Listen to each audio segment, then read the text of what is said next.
humad ko sa kagbana diha namin nataw ko nag-edad na kog 40 anyos diha ra gyapon mi nga tungura. Pero hadto nga panahon tungod sa among gipuy-an sa kagbana nga wala gyud eskwelahan hangtod nandag ko mi wala mi maka-eskwela. Karon wala gyud bisag usa nga litra ang kong mailhan wala gyud. Mao to nga pag-abot sa mga taga-bukid na gitawag nga MPE, usa pud sila nga nakig-istorya sa amo nga gipasaligan mi og ilang mga istorya nga ani ang ilang propaganda nga ang gobyerno dili kuno maayo kay tungod daghan kuno nga tawo ang wala makaangay sa balaod no nga giingnan mi nga og kita ang magdaog, kita ang mugunit sa panggobernuhan, wala na ingong pahadto pang panahon nga naay inubos pagtan-aw. Pero karon kung kita'y magdaog, maayo gayong ato pag lumala nga angay-angay ta wala kay ubos bang pagtanaw pulos gi tabangan.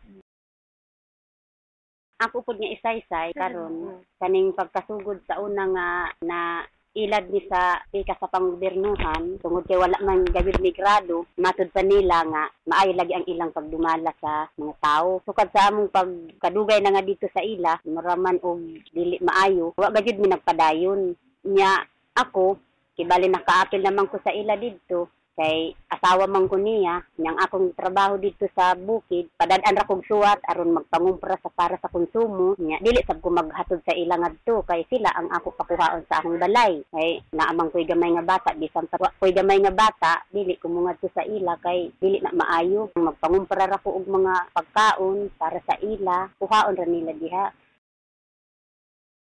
Nya mo tong nakaubang ko sa ila og tulo ka tuig nga panahon pero nakahuna-huna ko nga dili maayo kay wala gyud tay ugma gyud upod man sa gobyerno mao nang surrender ko.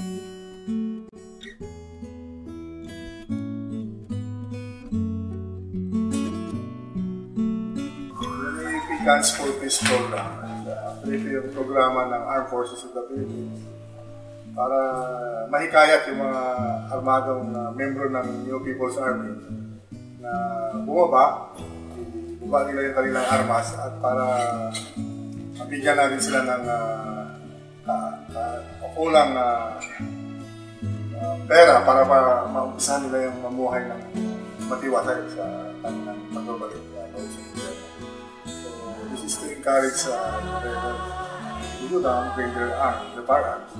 And in exchange, we gave them remuneration so that we have something to start with. This program is just addition or complement to the Comprehensive Local Integration Program of the national government, especially OPA, and different local governments dito sa Leyte. There are now feelers that more are planning to go down with the news that the government is sincerely providing for those who will return to the folds of the law, especially with those with the firearms. So we hope that this Guns for Peace program will further entice more rebels to join the mainstream society. Og unsa diha lakaw gyud mi tungod sa among serbisyo nga dili man maayo na kalisod lamay amo na agian adto nga panahon na. Pero pagkakaron nganian ako sa gobyerno raghayahay na ako paminaw kay wala na may maglabot sa ako nakapanginabuhi naman akong matarong ang akong anak karon ako naggi pa eskwela nga para dili na makapareha pa sa ako pangawala gid sa ibaluan.